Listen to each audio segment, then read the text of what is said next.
येऊन या काळ बैसलासे उसा जाकी तो शिकैसा वाचे नारायण वदे तू सादर काळपास साचार चुके जेने. प्रस्तुत प्राप्त प्रसंग निवडलेला अभंग विश्वमान्य विश्वभूषण विश्वाधिकार विश्वप्रिय देवमान्य शांती ब्रह्मनाथ बाबा यांचा प्राप्त प्रसंगी निवडलेला अभंग. विठाला विठाला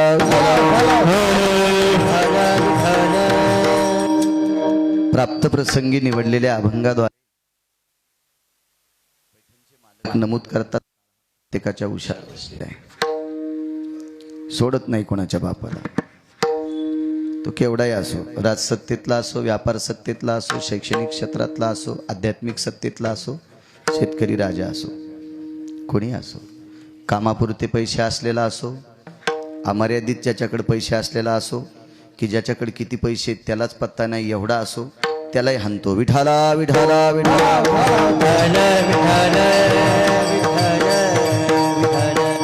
काळानं आतापर्यंत कोणाला सोडले नाही. जीवदशेला आलेला प्रत्येक व्यक्ती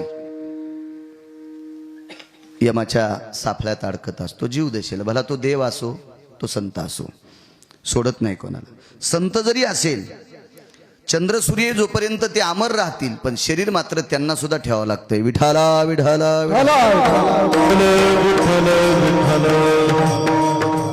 काळ नाही सोडत. माणसं हात झोकण्याचा प्रयत्न करत असतात. एक ठराविक वय असते, त्या वयात माणसं हात झोकतेत, बोट लांबू लांबू बोलत असतात, कालर झटकू झटकू बोलत असतात. पण हे कुठं जरी एखाद्या सर्वसामान्य, एखादा मृदंगाचार्य असेल, त्याच्यापेक्षा कमी वाजित असेल, तो त्याच्यावर कालर झटकीत असेल, अंगावर घेऊ नका बरं. एखाद्याला बऱ्यापैकी गाता येत असेल, ते दुसऱ्याला गचंड्यात येत असेल, मानतेत असा कीर्तनकार दुसऱ्याला काहीतरी टोचून उद्देशून बोलत असेल. पण मला सांगा, हे आमच्या क्षेत्रातल्या तिन्ही लोकांना यमाला टोचता येत नाही, इतकं मात्र लक्षात ठेवा. विठाला विठाला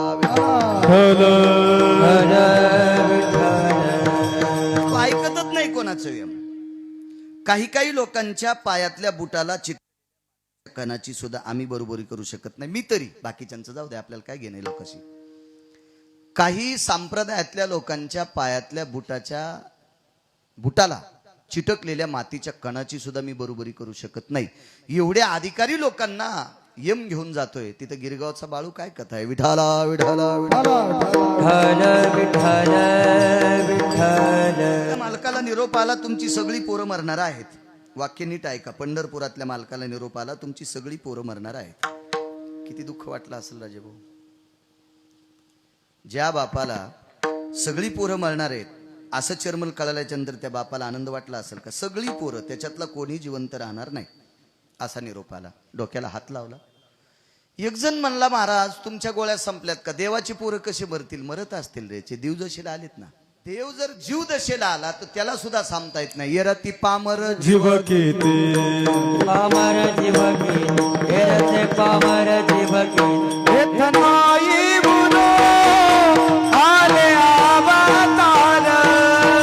येरते पामर जीव किती, येरते पामर जीव किती, येरते पामर जीव किती, येतनाई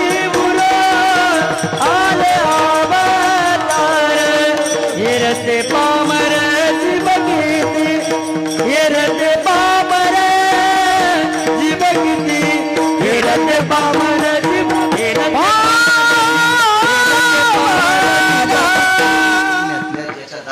कडक मिशा झाल्यात का त्या हरामखोरानं मायबापाच्या जीवावर कपडे घालून परभणीला फिरे जाऊ नको सुंबळ्या. जात जाय कधी येडा करायला तर बायको जगवायची पात्रता नाही, तर बापानं कमीलेले इकून तर डुकराला जगिता येते. विठाला विठाल.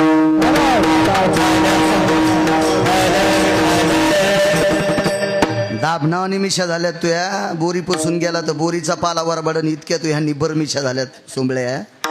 जरा काम कर जाय, कंबर वाकी जाय, जरा वेल्डिंग झालेली तिचा टाका तोड कमरेचा. जात जाय शेतात, नाही नोकरी लागली नाही लागू दी. फिरव गाईच्या म्हशीच्या बैलाच्या पाठीवून हात भरू दे तो हात. दोन पैसे येतील, सुखा दुःखात ते पैसे कामी येतील रे सुंबळ्या. लय ताईट राहत जाऊ नको. ताईट झाड लवकर मोडत आहे. विठाला विठाला.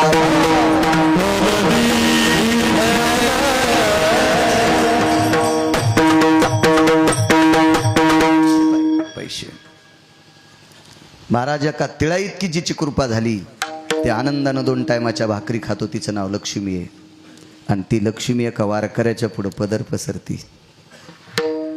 ती लक्ष्मी एका वारकऱ्याच्या पुढं पदर पसरती. महाराज 56 कोटी यादवापैकी एक तरी लेकरू माझ्या पदरात टाका, आमच्या वंशाचा दिवा लावण्यासाठी एक तरी जिवंत ठेवा. येऊन या काळ सांगतोय. पदराची वटी केली. त्या वारकऱ्याने विश्वाच्या माऊलीचं दर्शन घेतलं. माय, तुमच्या मालकाच्या कृपेनं मी सोन्याच्या गावात राहतो. आईसाहेब, तुमच्या कृपेनं मी सोन्याच्या ताटात जेवतोय. इतकी तुमची कृपा आहे. पण लक्षात ठेवा माय, पतिव्रतेचा शाप आहे. हा मालकाला सुद्धा ताडता येत नाही, निवारता येत नाही. आईसाहेब, तुम्ही जगाची मालकीनात लक्ष्मी, तुम्हाला सुद्धा एका पतिव्रतेचा शाप ताडता येत नाही. पण लक्षात ठेवा, वारकरी या नात्यानं तुमचं एक जिवंत ठेवतो. भिंतीला कान असतात. या मला लगेच जाऊन सांगितलं, एक महाराज देवाचा एक पुत्र जिवंत ठेवणारे किंवा त्यांच्या वंशातला एक जिवंत ठेवणारे. ये मुरुफाट्या उड्या हाण लागला. कोण महाराज आहे त्याची पाहतो. गरुडानं सांगितलं, तू ज्या महाराजाची पाहतो त्याच्यातला महाराज नाही, तू बाळू महाराजाची पाह. त्याची पाहायला आलतात 4 फेब्रुवारी 2019ला. मई चांगली पाहिली होती त्यानं. हो, पुन्हा कोणी म्हणलं असेल त्याला की राव दे बाळ्या जर सका अजून 10 वर्ष, वापस केला. मग तू बाकीच्या महाराजाची पाय, पण तू ज्या बाकीच्या महाराजाला समजितोस का तसा महाराज नाही. ज्यानं आयुष्यभर देवाचं चिंतन केलंय असा सात्विक महाराज आहे. त्याचं नाव आहे सुदामदेव. निष्ठावंत वारकरी. यमानं विचार केला, मी बाकीच्या महाराजांना सुद्धा नेतोय ना, मग हा महाराज देवाचा मुलगा कसा वाचविल. अरे तो महाराज खोटं बोलणारा नाही. तो अत्यंत सात्विक, सदाचारी, पुण्यशील, पावन, निष्ठावंत वारकरी आहे. आणि तो महाराज कोणाची इचकित नाही. साधू म्हणायचं कोणाला माहिती आहे का, आयुष्यभर ज्याच्या तोंडातून कोणाची निंदा पडली नाही त्याला महाराज म्हणत असतात. त्याला गाथा पाठे, ज्ञानेश्वरी पाठे, ग्रंथ पाठे, पुराण पाठे, भागवत पाठे, रामायण पाठे, सगळं पाठे. आणि दुसऱ्याची इचकितू त्याला महाराज म्हणत नसतात. विठाला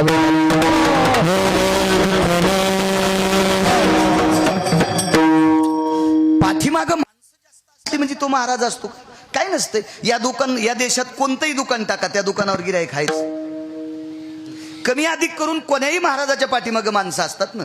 सगळी माणसं एकाला तर मानितच. अहो, देवाला मानित नाही तर महाराजाला कशी मानतात. देव सुद्धा वाटून घेतले. बरीच लोक चतुर्थ्या धरतील पण एखादच धरीत नाही. म्हणजे आवडा का नाही गणपती. आणि गणपतीचे बाबा कोणाला मानतेत, पंढरपुरातल्याला. आणि त्या पंढरपुरातल्याची एखादच धरीत नाहीत. हे हो, त्याच्या बापाला मानित नाही तर पोराला मानतेत. इतके काही काही माणसं खडगुळणं. विठाला विठाला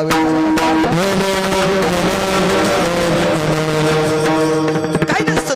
एखाद्या महाराजाच्या पाठीमागे भरपूर लोक असले म्हणजे तो सात्विक आहे असं काय नाही. त्याच्याकडे एक ते देवानं टाकलेलं लोकमान्यतेचं कार्ड आहे. तो लोकमान्य, तो संत मान्य असेल, देवमान्य असेल, हे डोक्यातलं काढून टाका. विठाला संत मान्य लोक वेगळी असतात. महाराज त्यांच्या वाणीनं वाचा सिद्धी पावाल, अज्ञापक व्हाल. त्यांच्या वाणीनं इतरांचं दुःख क्षमन होतं.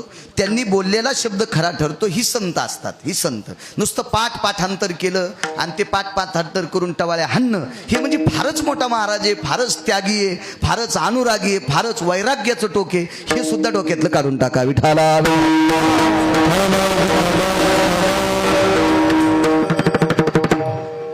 काही काहींचा भाग असतो ते महाराजाकडे लयच पैसे आहेत बाबा.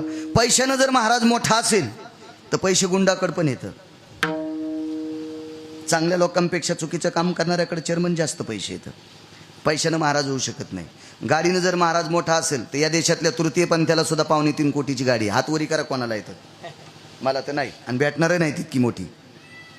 आणि घेता बी येणार नाही. जरी पैसे असले तरी बी घेता येणार, कारण कायद्याची चौकट आहे. पण जीवनभर ज्यानं सुपारीचं व्यसन केलं नाही, समाजानं दिलेली टोलनाक्यावरची पैसे त्यानं स्वतःला बसण्यासाठी गाडी घेतली, यानं सुपारी आयुष्यात खाल्ली नाही, असा व्यक्ती भेटला माझ्या जीवनात मुंबईला. तो 2.5-3 कोटीच्या गाडीत बसतो. मग तो जर 2.5-3 कोटीच्या गाडीत बसत असेल तर एखादा महाराष्ट्रापराच्या गाडीत बसतो, काय नवलाची गोष्ट आहे. त्याच्याही मोठे पण नसते, काही नाही.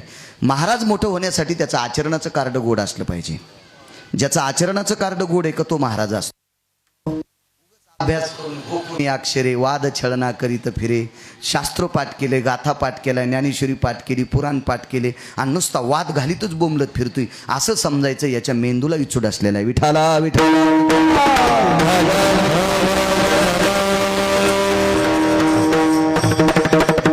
यमाला सांगितलं गरुडानं, ते तशातले महाराज नाहीत, ते सुदामदेव आहेत.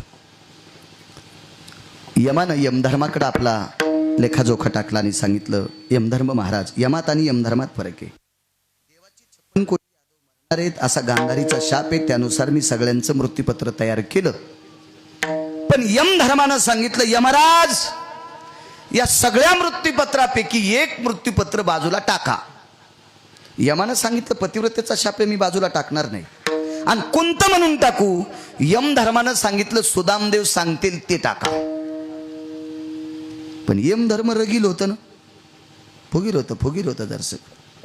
आणि तुम्हाला एक सांगू का, फुगीराचा अंत क्षेत्र कोणतंही असू द्या बरं, मृदंग असो, गायन असो, कीर्तन असो, व्यापार असो, राजकारण असो, शेती असो, फुगीराचा अंत लवकर असतो. लोणचा इतकी फुगीरकी चलत असती, लोणचा इतकी. पण वरणा इतकी, चपाती इतकी, भाता इतकी ज्यानं फुगीरकी केली का, तो रावण आपटो हाणलाय. तर आपण तर त्याच्या पायाला चिटकलेली माती पण नाही. विठाला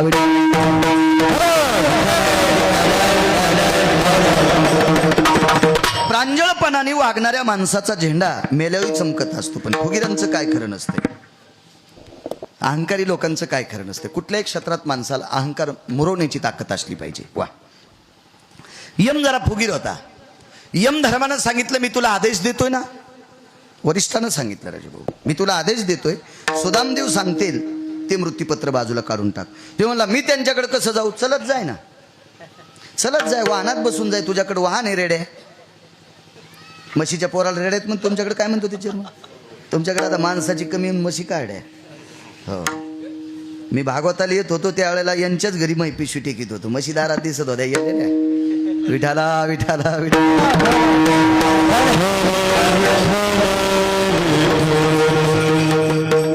त्या रेड्यावर बसून तू जा तिथपर्यंत, पण तो जायला तयार नाही. फुगीर होता यम. यम घरी बसून म्हणला, सुदामदेव कसे वाचवतेत पाहतो. सगळे मेले, एक मेला नाही. त्याचं नाव होतं वज्र. वज्र हा भगवान द्वारकाधीश श्रीकृष्ण परमात्म्याचा पंढरपुरातल्या मालकाचा नातू होता. सिद्धांत किती मोठा आहे लक्षात घ्या. यमधर्मानं ज्या वेळेला श्रुती नावाची पत्रकार आली, जगातली पहिली पत्रकार श्रुती आणि यमधर्मांनी सुदामदेवांना प्रश्न केला, महाराज 56 कोटी यादवापैकी देवाचा मुलगा न वाचवता तुम्ही एवढ्या नातवापैकी, एवढ्या मुलापैकी एक नातू वज्र वाचवला, हा कशाचा पुरावा आहे? याचा सिद्धांत काय?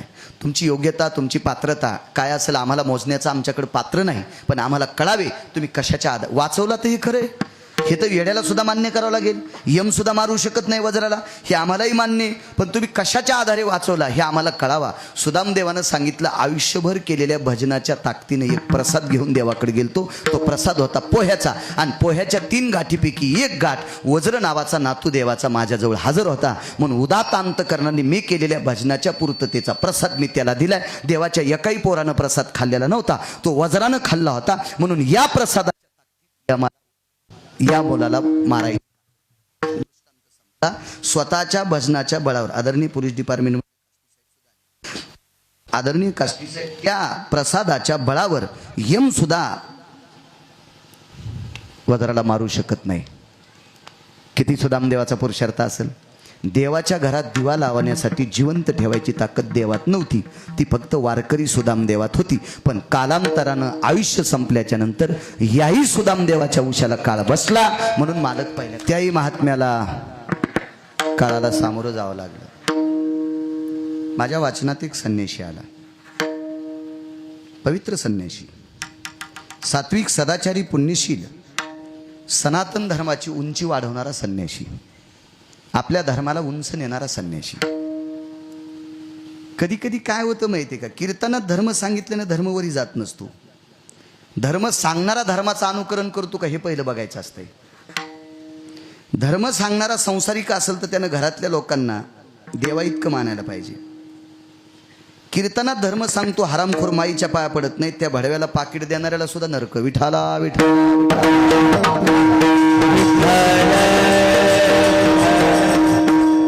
जो कीर्तनकार, जो भागवतकार, जो रामायणकार, जो शिवपुराणकार, जो प्रवचनकार आपल्या आईवडिलांचं दर्शन घेत नाही, आणि त्याच्या जर तुम्ही पाया पडत असाल तर तुमचं 10 पिढ्याचं पाप उतवालंय असं तुम्ही समजून घ्यायचं. विठाला विठाला.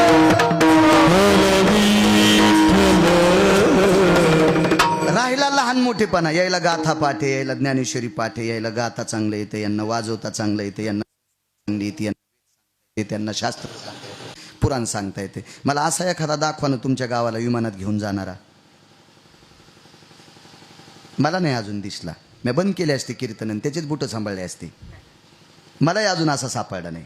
मग कोणाला मोठं कोणाला चांगलं म्हणावं हे डोक्यातलं काढून टाकत जा. सात्विक माणसांना चांगलं म्हणत जा, आचरणशील लोकांना चांगलं म्हणत जा. इतकं मात्र डोक्यात कार्ड चांगलं ठेवा, देव तुमचंही चांगलं करेल. तुम्हाला तुमचं वर्णन करणारा आवडतो. बरीच अशी लोक आहेत, त्याचं नाव घेतलं तर ते म्हणतो कीर्तन जमलं रा. नाही नाही, पडलं कीर्तन. तुला आकलीचा कांदा आहे का सुंबळ्या? कीर्तन पडलं वरी चढलं तुला कळतं का? तो काल परवा माळ घातली चावणं गेल्यावर सुंबळ्या, आणि आता सांगतो तू कीर्तन पडलं का चांगलं? हरामखोरा तू ह्यावर संप्रदाय असतो का? नालाय का? विठाला विठाला.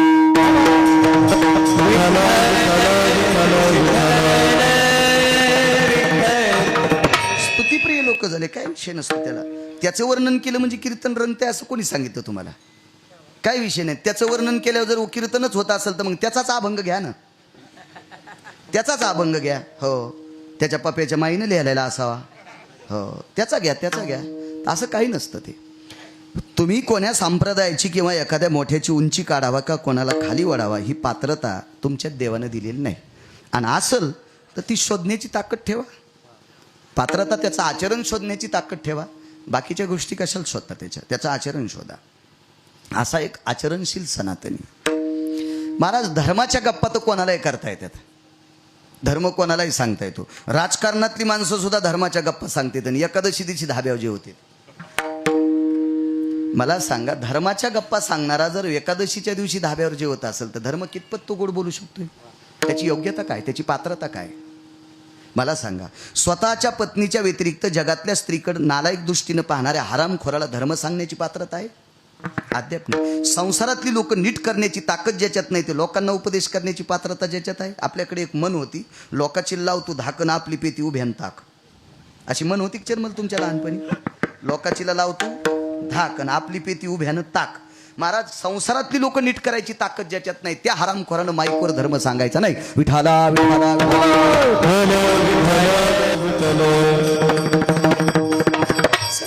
किती महाराज दाखवायचे तुम्हाला? इतका मोठा घोटका. पूजा, आम्ही एका मंदिरात गेलो पूजा करायला. इकून करा तिकून करा इकून करा. बोलणाऱ्याच्या तोंडातले घुटक्याचे तोंडे बनेलीवर येत होते. घुटक्याचे थेंब बनेलीवर येत होते. कसे मंत्र म्हणून घ्यायचे त्यांच्याकडून, कसा अभंग म्हणून घ्यायचा त्यांच्याकडून, कसा संकल्प सोडायचा त्यांच्याकडून. महाराज, देवाचं नाव गोड सांगितलं काय? का किती गोड आहे देव. किती गोड गोड तुझे नाम माझा विठ्ठला, माझा विठ्ठला. अमृतावली गोड नाम तुझे देवा, नाम तुझे देवा. मन माझे केशवा कामाने गे, कामाने गे. काय करू म्हणताया, काय करू याची, काय करू याची. सारा पंढरीया काय करू याची, काय करू याची. जिने गोड पिला चला चालच, अमृततया सपिके पुढे, अमृततया सपिके पुढे, पिके पुढे, पिके पुढे. देवाचं नाव गोड आहे. गोड नाव कशानं घ्यायचंय? गोड जिबेनं, गोड जिबेनं. गावरान तूप किती श्रेष्ठ. मग या गावरान तुपातला शिरा केला चर्मल एका बाईने. त्याच्यात बदाम टाकले, वाकड्या तोंडाचे काजू टाकले 2-4. वाकडेच असतात ना काजू, खाला बरे असतात. काजू बदाम टाकून बाईने शिरा केला. पण वाढायच्या टायमाला लाईट गेली. शिरा वाढायच्या टायमाला लाईट गेली गजानन बुवा. मग त्या बाईनं दिवा लावला, पण दिव्याचा प्रकाश लहान असल्यामुळं तिनं बोटानंच दिव्याची वात करीत. दिवा होता राखेलचा. त्या बाईनं 2 बोटानं वात वरी केल्याच्या नंतर सांगा दादा किती एखादा लिटर बोटाला राखेल चिटकलं असेल का? थेंबर. पण चुकून तिनं अनावधानानं गडबडीत तसाच हात शिऱ्यात घातला आणि सगळ्यांना वाढला. खावा वाटला असेल का शिरा? किती चिटकला असेल बोल रॉकेल? किती वाट्याला किती गेला असेल बाकीच्या लोकांना, पण खावा वाटतो का नाही? तसं ही जीभ जर दुसऱ्या व्यसनानं रंगली तर नाव मात्र गोड होत नाही. विठाला विठाला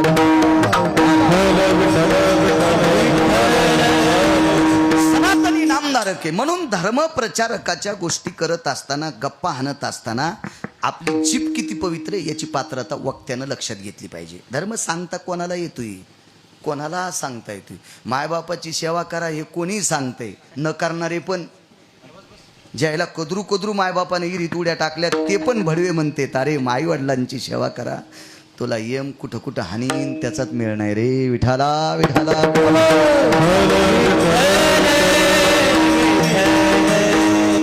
मी तर म्हणतो जास्त अडचणीत हात घाली जाऊ नका. विचू निघतील, विचुटावतील, पुन्हा हात झटकितान. त्याच्यापेक्षा सर्वात मोठा धर्म आहे आपल्या मायबापाला देव मानणं. त्याच्यापेक्षा जगात दुसरा मोठा तीर्थ आई वडील आहेत, त्यांना मानायचं. सांसारिक माणसानं परस्त्रीला आई म्हणावं त्याच्यापेक्षा अलीकडचा सिद्धांत लक्षात घ्या. ही असो वनिता आपुली, कुरूप जरी जाहली, भोगिता तेची भली जिया परी. धर्माचं लक्षण सांगितलं. आपण जिच्या सोबत लग्न केलंय तिला आपलंच माना, तिला लक्ष्मी माना, तिला गृहलक्ष्मी माना. धर्मप्रचारक तो ठरू शकतो. असे बरेचसे काही संसारातले गोडशे पुरावेत. हे जर केले तर तुम्हाला ग्रंथाकडे, शास्त्राकडे, पुराणाकडे जायची गरज नाही. आणि पात्रता नसली तरी आनंद दुःख मानायचं नाही. कारण आपण संसारात नीट विधीने सेवन, जे माणसं विधीनं सेवन करतात, नियमाचं पालन करतात, त्यांना कुठल्याही महाराजाकडे पण जायची गरज नाही. विठाला विठाला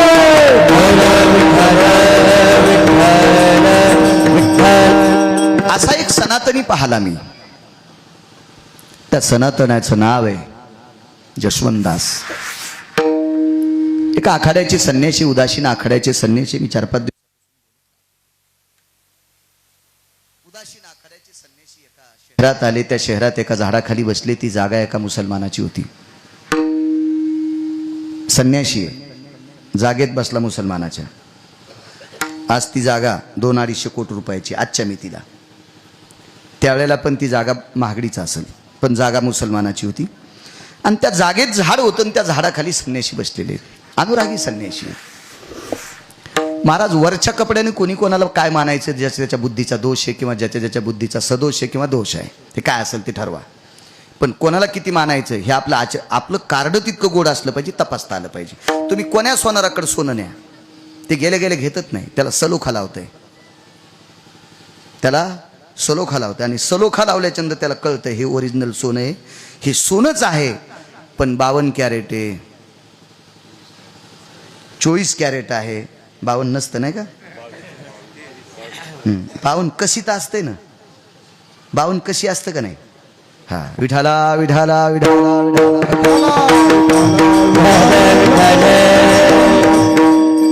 त्याला वाटलं याच्या संपल्या गोळ्या. विठाला विठाला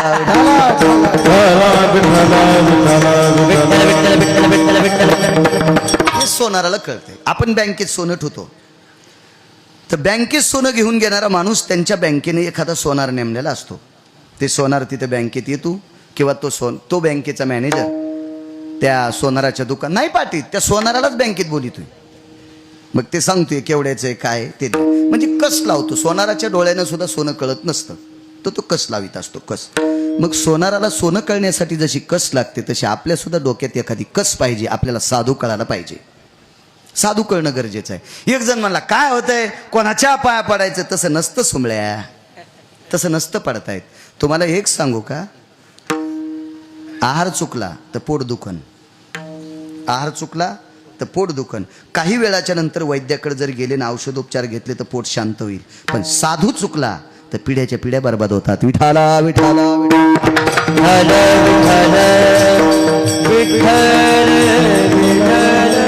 पिढ्याची पिढ्या. त्याच्याकरता साधू शोधला पाहिजे, पाणी गाळून पिलं पाहिजे, साधू तपासून मानला पाहिजे.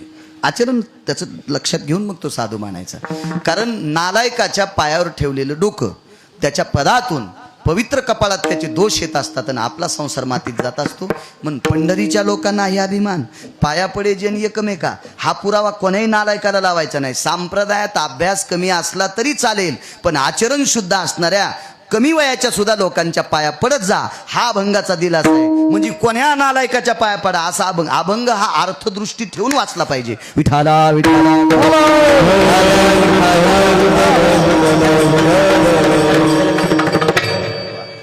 एक सनातनी मुस्लिमाच्या जागेत बसले. कालांतरानं तो मुस्लिम आला. आप कहा के पता नाही मुझे, मैं कहा का हूं तो मुझे पता नाही. कारण तो संन्यासी होता. कारण ते तुमच्या माझ्यासारखा गठुडे बांधणारा महाराज नव्हता. मी पण त्याच्यात आलो बरं का. मी माझ्यासारखा म्हणलोय, तुमच्या महाराजासारखा गठुडे बांधणारा महाराज नव्हता. त्या साधूला एका मुसलमानाने विचारला, आप कहा के. गठुडे बांधण्याच्या पद्धती वेगवेगळ्या आहेत बरं का. काही काहीच्या सगळेच महाराज गठुडे बांधतात, फक्त त्यांच्या पद्धती वेगळ्या आहेत. विठाला विठाला विठाला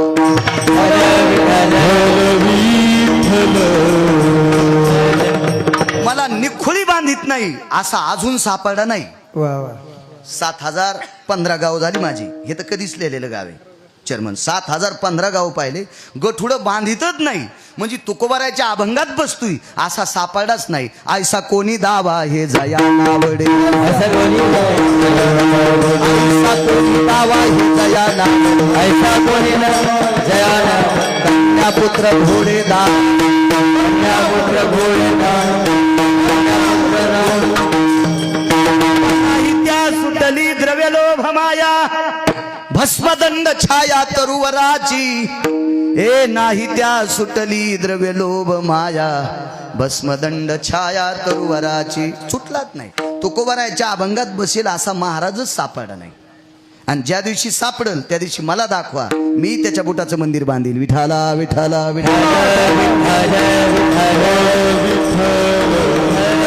पण हा सनातनी आगळा वेगळा आहे महाराज. धर्म उंच ते नेऊ शकतात की ज्यांच्याकडे अंतकरणात देवाच्या व्यतिरिक्त कोणालाच जागा नाही. ती माणसं धर्म. जशवंत दास नावे मुस्लिमाच्या जागेत बसले. त्या मुसलमान, आप कहा के, मुझे पता नहीं मैं कहा का हूं, मुझे पता नहीं. ते मुसलमान हैरान झालं. हे साधू हे सनातनी, पता नाही. त्याचा अर्थ एक होता, मी संन्यासी आहे आणि विश्वची माझे घर. हे विश्व माझं घर आहे. मी ज्या गावात जाईल ते मंदिर माझं घर आहे. माझं जीवन पक्षासारखं आहे. पक्षी अंगणी उतरती ते का गुंतोनिया राहती, तैसे असावे मी या अवस्थेतला आहे. कमळपत्र जळी जैसे या अवस्थेतल्या. म्हणजे पता. आणि साधून चालत राहावं, पाण्यानं वाहत राहावं. थांबलेल्या पाण्यामध्ये किडे पडत असतात. वाहतं पाणी कधीच गोड नसते. वाहतं पाणी कधीच कलुषित नसते. वाहतं पाणी कधीच दूषित नसते. वाहतं पाणी आलेल्या घाणीला शुद्ध करत चालतंय. पण थांबलेल्या पाण्यावर शेवाळं येणार, वरी त्याच्यावर थर येणार, त्याच्या खाली कीटकांची संख्या वाढणार आणि ते पाणी दूषित होणार थांबलेलं. तसं साधू हा फिरत राहावं, त्याने उपदेश करत राहावं, फिरत राहावं, फिरत राहावं. साधू एका जागेवर थांबला की काही लोक त्याला मानतात आणि काही त्याच्या विरोधात जातात. हा ठरलेला विषय. केवढाही मोठा आश्रमातला माणूस असू द्या, किती मोठा, सगळीच लोक त्याला मानतात असं डोक्यातलं काढ. आम्ही नाहीत मानित त्याला, चट माहिती आम्हाला त्याचं. हो, तुला बायको नीट बोलत नाही सुमळ्यान, तुला काय त्याचं माहिती आहे. बायको कदरली तुला आणि तू काय दुसऱ्याची धुनी धुतू. हे सुद्धा लोक दुसऱ्याची माप काढीत आहेत. विठाला विठाला अरे पता नाही. पहिल्या वाक्यात काजी नरम झाले. म्हणजे काय असा आश्चर्यचकित झाला. तो विद्वान मुसलमान होता, श्रीमंत मुसलमान होता. थोड्या वेळानं सांगितलं, आपल्याला पूजे करता काही फुलं देऊ का. त्यानं सांगितलं, यहाँ पे कोई मंदिर नहीं, कुछ नहीं, देवता नहीं, पूजा काय की. आप करते नहीं पूजा. करते बोले, मानस पूजा करते, मनानं पूजा करतो. ठीक आहे. पाण्याची सुरई आणून दिली. सोन्याची झारी होती, त्या सोन्याच्या झारीमध्ये पाणी आणून दिलं. सुरई होती ती सुरई. मुसलमान माणूस होता पण श्रीमंत होता. सोन्याच्या पात्रात पाणी दिलं. तो साधू होता. त्यानं सांगितलं, मी सोन्याला मानितच नाही. का, माझं शरीरच सोनं आहे. अविरत ज्याच्या वाणीतून देवाचं नाव निघतंय त्याचं शरीर सोनं असतंय. सोनं सोनं सोनं. मला या सोन्याची गरज नाही. सोने रुपये आम्हा मृतिके समान, माणिक पाषाण खडे जैसे. या लोकांना सोन्याची काय गरज आहे. नामदेवरायचा एक सिद्धांत जर पाहिला तर चंद्रभागेतली वाळू हातात घेतल्यावर सगळे परीस होत होते. ह्या ते परीस जर एक सापडा आणि ह्या मंडपाच्या सगळ्या खांबायला लावला, ते सगळ्या मंडपाचे खांब सोन्याचे होणार. आणि हा मंडपावाला खासदार केला नाही तर आमदार केला फॉर्म भरणार. कारण वजन बघा ना चेअरमन किती होणार आहे. सगळं वजन. आता ते काही टुणार नाही. मायकाच्या दांड्याला याला पण लावणार ना ते. हो, ते लावणार.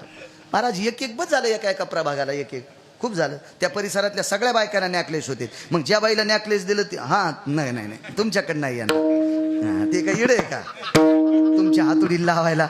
हा हुशार येते त्याच्या वस्तूला लावीन विठाला विठाला.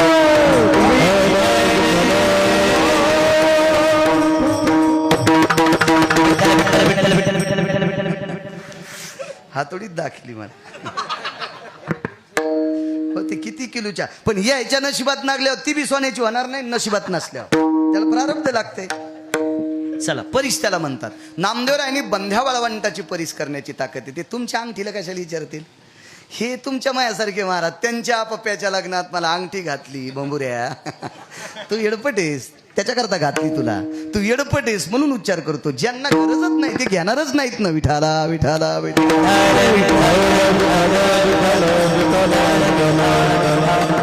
त्या जशवंतदासजीला काय करायचं होतं सोनं ते सोन्याची माती करायची ताकद ज्यांच्या ते माती हातात धरल्या सोनं करायची ताकद होती. कशाला घेतील ते सोनं. महाराज सोन्याच्या झारीचं माती झाल्याबरोबर त्या बादशाच्या लक्षात आलं त्या मुस्लिमाच्या लक्षात आलं सनातनी कुछ तो और है इंशाअल्लाह ला इलाहा इल्लल्लाह. हे परवरदिगार हे खुदा क्या बंदा है रे क्या बंदा है. महाराज ते डोक्याची टोपी काढून डोकं चोळीत होतं. हे परवरदिगार क्या रहमत है तेरी क्या बंदा है. सोन्याच्या पात्राला मातीचं करण्याची ताकद ज्याच्या हातात आहे त्याचा हात किती पवित्र असेल. पण माती हातात घेतल्याच्या नंतर सोनं करायची ताकद आहे त्या साधूचा हात किती पवित्र असेल. महाराज काय मोठा पुरुषार्थ आहे. आपल्याला लोखंडाचं लाकूड सुद्धा करता यायचं नाही किंवा लाकडाचं लोखंड करता यायचं नाही तर मातीचं सोनं सोन्याची माती आपल्याच्यानं होत असती का काय. बराच तो अधिकारी महात्मा आहे सनातन. बादशाह चकित झाला आणि बादशाहनं सांगितलं कुछ प्रसाद पाहिजे. सेवकाला आदेश दिल्याबरोबर वेगात सांगतो लागलीच प्रसादाचं ताट आलं जेवणाचं ताट आलं. पण अनावधानानं सेवकाला माहीत नव्हतं हे जेवायचे कोणाला. मग घरी गेल्याच्या नंतर मालकिनीला सांगितलं मालकीनबाई तो हिंदी भाषित होता मुस्लिम होता तो सेवक सुद्धा. डब्बा द्या टिफिन द्या. आणि डब्बा दिल्याच्या नंतर तिच्या घरी मांस शिजत होतं. शिजलेलं मांस एका पात्रात भरलं आणि ते मांस पात्रात घेऊन तो सेवक गेला आपल्या मालकाच्या समोर टेकलं. मालिक हे डब्बा आहे. त्या मालकानं ते उचललं संन्याशाच्या पुढे टेकलं जशवंतदासजीच्या पुढे टेकलं ते मांस. पाहिये महाराजजी. त्या मुसलमानाला पण माहीत नाही याच्यात मांस आहे. त्याच्या घरून आलंय आणि घरी काही सांगितलं नव्हतं हिंदू जेवणारे म्हणून. डब्बा द्या त्यांनी देऊन टाकलं काय विषय त्याला. महाराजांना सांगितलं महाराज घ्या प्रसाद. त्यांनी सांगितलं मी पाणी पिऊन तृप्तीचा ढेकर दिला आता काही जेवणाची अपेक्षा नाही पण आमच्या गरिबाचे 2 घास खा. आम्ही जरी जातीनं मुसलमान असेल तरी आमची तुमच्यावर श्रद्धा आहे घ्या. पण महाराज ज्याला सोन्याची माती तयार करता येत होती त्याला डब्यात काय आणलं असेल कळत नसेल का. ते काही साधू तुमच्या माझ्यासारखा थोडाच होता. खिचडी खाली झाकलेले भजेत दिसनत. भजे टाकले पात्रात आणि भज्यावर खिचडी टाकली भज्यावर. आणि महाराजांनी जेवता जेवता असा हात सुरू केला. काय केलं काय नाही म्हणले पंढरपुरात मंडप पेटला होता मी इथून इजिलाय. पंढरपुरात मंडप पेटला होता सप्त्यातला मी ते इथून इजिलाय. तर ते घर मालक लयच खुश. ते म्हणलं असे महाराज पाहिजे. बायकून असं इकडे बलिलं म्हणले ह्या महाराजाला बुटान हाणायला पाहिजे. याच्या खिचडी खालचे भजे गवसन त्याला आणि पंढरपुरातला मंडप पेटलेला कस काय याला. हे आपल्या तुरी कापायच्या पण कामाचा नाही. विठाला विठाला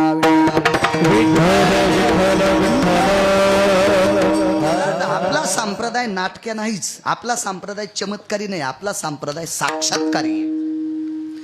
सोन्याची माती करणं चमत्कार नाही साक्षात्कार आहे. मातीचं सोनं करणं चमत्कार नाही साक्षात्कार आहे. आणि या चमत्काराचं काय खरं असते. आमच्या पोरायच्या माईला पोरायची माई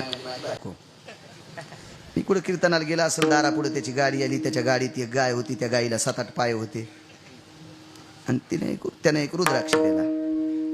ते रुद्राक्ष घेतल्याच्या नंतर दुधात धुतलं अमकं केलं तांदळाची रास घातली. त्या राशी उठवलं. मी आल्याबरोबर मला आंघोळ करायला लावली.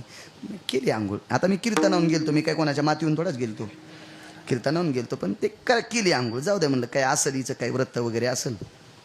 आंघोळ केल्याच्या नंतर मला सांगितलं इथं नाक घासून डोकं टेकून 11 वाऱ्या पाया पडा. ओम नमः शिवाय ओम नमः शिवाय म्हणत. आता ओम नमः शिवाय आपल्या शंकर आपल्या अंतकरणात आहेत शिवजी. काशीतले मालक आणि पंढरपुरातले मालक या 2 देवाशिवाय मी कोणाला मानित नाही. विठाला विठाला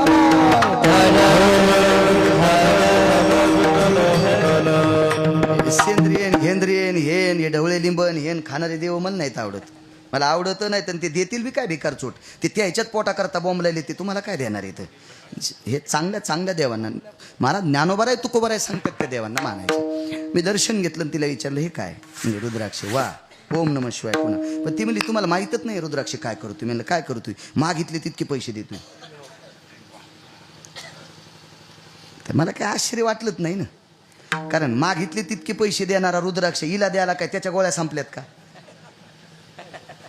मी पहिला मुद्दा तिला विचारला, तुला दिलाय कोणी? आपल्या दारात एक कपडे घातलेला महाराज आलता. म्हणजे सगळ्यात महाराजाच्या अंगावर कपडे असतात, पण ती म्हणली त्याच्या अंगावर महाराजांचे कपडे होते. बर बर बर, हा रुद्राक्ष पैसे देतो का? बरं, रुद्राक्ष घेतल्यावर तू त्याला काय दिलं? ती म्हणली आपल्या गव्हाचे पोते शिवलेले असल्यामुळे मला काय सोडता नाही आले, पण सोयाबीन मोकळी टाकलेली होती, मी त्याला 10 किलो सोयाबीन दिली. जाऊ दे म्हणलं, रुद्राक्ष राहू दे आपल्या घरात, पण हा रुद्राक्ष आपल्याला पैसे देणार नाही. तुम्ही ऐकतच नाहीत. म्हणलं हो, मला येसन घाल मग आखडन. इतकं नका, इतकी येडपट बायको नाही माझी. ह्या तुमच्या येड्यावानी करतात, तिचं नाव घेऊन तुमच्या दळायलो हे ध्यानात ठेवा. मग तितकी येडपट असती तर मी रामदेव बाबाच्या आश्रमावर गेलो असतो पेस्ट इकायला. चले जाव रामदेव बाबा, तिकडच गेलो असतो, तिकडच पतंजली लगेच सांगाल का, मोठा आश्रम आहे महाराजांचा गुरुवार्यांचा, तिथं गेलो असतो मी. तिथं तिला सांगितलं 10 किलो सोयाबीन घेऊन जर तुला रुद्राक्ष पैसे देणारा देत असेल तर त्याची गोळ्या संपल्यात का? ह्या अशा चुकीच्या नाटकांच्या नादी लागत जाऊ नका. नाटकं संप्रदायात, नाटकात नाटक चालत नाही तर संप्रदायात कच चालत नाही. रात्रीच सांगितलं होतं. असो, साधूनं सांगितलं सरकार आप खोलिये प्रसाद. त्या मुसलमानाने त्या प्रसादाच्या वरचं पात्र कपडा काढा आणि त्याचं झाकण काढल्याबरोबर त्याच्यात मांसाचे तुकडे नव्हते, त्याच्यात त्या ऋतूत निर्माण होणारी फुलं होती. फुलं निर्माण झाली. फुलं. साधूचं नाव आहे जशवंतदासजी. जशवंतदासजीच्या नंतर जमनादासजी आणि जमनादासजीच्या नंतर जीवनदासजी. आता चुडाव्याला आश्रम आहे. ही जागा आहे जालन्यात. आताची 250 कोटी रुपयाची जागा, आजची 250 कोटी रुपयाची जागा. त्या काजीनं दोन्ही गुडघे खाली टेकले. महाराज सनातनी कोणाला म्हणायचं? या धर्माला न मानणाऱ्यानं सुद्धा मुजरा करावा, ही ज्याच्यात ताकद आहे त्याला सनातनी म्हणतात. मुस्लिम एकादश धरीन का? चतुर्थी धरीन का मुसलमानाची बाई? नाही. पण एकादशीला आणि चतुर्थीला फळं किती आहेत का नाही ते त्यांना माहिती आहे. या दिवशी हिंदूच्या बायका उपास धरतात, आपली फळं विकतात. पण ते धरतील कसं? ते कसं अनुकरण करतील तुमचं? संन्याशाला मुस्लिम मानील कसा? वाईट मानणार नाही, पण मानील कसा राजभाऊ? कसा मानील तो? पण या संन्याशाच्या पुढे त्या काळातला स्वातंत्र्यापूर्वीचा अब्जाधीश मुसलमान गुडघे टेकून मुजरा करीत होता. महाराज या धर्माला न मानणाऱ्याला सुद्धा मुजरा करायला लावण्याची ताकद ज्याच्यात आहे त्याला साधू म्हणायचं, त्याला महात्मा म्हणायचं आणि त्याला महाराज म्हणायचं. आणि त्या मुसलमानानं सांगितलं महात्माजी तुम्हाला जेवढी जागा मठाला पाहिजे तेवढी घेऊन टाका. ते म्हणे मला काहीच लागत नाही, पण तुम्हाला पूजा करण्यासाठी मंदिर नाही ना, मग मंदिर बांधण्यासाठी करा ना. म्हणून साधूनं हातातली काठी घेऊन नुसती रेग मारली. त्या रेघेची आतली जागा सगळी त्या मुसलमानानं देऊन टाकली. आज जालन्यात मध्यवर्ती ठिकाणी 250 ते 250 कोटी रुपयाची जागा एका मुसलमानानं आपल्या संस्कृतीतल्या पवित्र उदासीन आखाड्याच्या श्री गुरु जीवनदास स्वामींच्या गुरुवर्यांना ती जागा प्रदान मुसलमानानं केली. महाराज मुस्लिमाला झुकवायला लावण्याची ताकद ज्या संन्यासाच्या कृष्णबुवा, त्या संन्यासाचा अधिकार किती मोठा असेल. तरी पण त्या महात्म्याला काळाच्या पडद्याआड जावं लागलं. येवनिया काळ